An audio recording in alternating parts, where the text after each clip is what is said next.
Grenada high commission officer Pasupureddy Gita Kishore Kumar నందివెలుగులోని శ్రీ అగస్తేశ్వర స్వామివారి ఆలయాన్ని సందర్శించారు. స్వామి అమ్మవారిని దర్శించుకుని పూజలు నిర్వహించారు. తెనాలి మండలం నందివెలుగు గ్రామంలో ప్రసిద్ధి చెందిన శ్రీ అగస్తేశ్వర స్వామివారి ఆలయంలో మంగళవారం సాయంత్రం జరిగిన పూజా కార్యక్రమంలో Grenada high commission officer Pasupureddy Gita Kishore Kumar పాల్గొన్నారు. సాయంత్రం ఆలయానికి వచ్చిన ఆయనకు అధికారులు, అర్చకులు, కమిటీ సభ్యులు స్వాగతం పలికారు. శ్రీ అగస్తేశ్వర స్వామివారిని దర్శించుకుని పూజలు నిర్వహించారు. అనంతరం అమ్మవారిని కూడా ఆయన దర్శించుకున్నారు. అర్చకులు స్వామివారి తీర్థ ప్రసాదాలు అందజేశారు.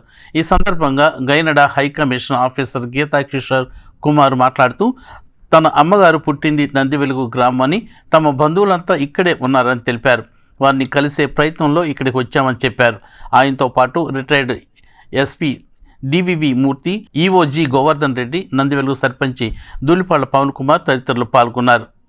నందివెలుగు మా మామయ్య గారి పిల్లలు అందరూ మేము చిన్నప్పుడు తెనాల నుంచి నడుచుకుంటూ ఇక్కడికి వచ్చేవాళ్ళం. వీళ్ళందరి సహకారంతో మేము 8 మంది చదువుకున్నాము. మాకు మంచి సహకారం చేసింది మా మామయ్య కొడుకులు అందరూ బాగా మాకు సపోర్ట్గా ఉండి, మా చదువుకి కానీ మాకు బాగా సపోర్ట్గా ఉండి, మా ఫ్యామిలీకి వీళ్ళు ఎడ్యుకేటెడ్, మేము ఎడ్యుకేటెడ్ అవ్వటం వలన మేము ఎన్నో బాధలు పడి మా మామయ్య గారు అందరూ మాకు హెల్ప్ చేసేవాళ్ళు. అప్పుడు రోజుల్లో కొంచెం మేము తెనాల నుంచి రోజు నడుచుకుంటూ వచ్చేవాళ్ళం.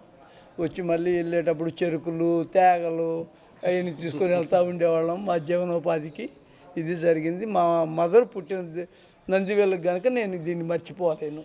I went 45 years back in Grenada. I'm doing business in Grenada. నేను బిజినెస్ చేస్తున్నాను అక్కడ.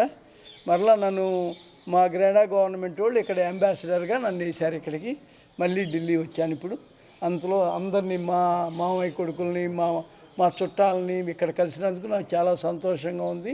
నేను తెలుగు వాడిని, ఇక్కడ పుట్టాను, మళ్ళీ ఇక్కడ అంబాసిడర్గా వచ్చాను తెనాలికి. అది నాకు వీళ్ళందరూ మా మామయ్య కొడుకులు, మా మామయ్యలు అందరూ చాలా సహకారంగా ఉండేవాళ్ళు. అప్పుడు రోజుల్లో మేము ఎప్పుడు నందేలుగు మర్చిపోలేము.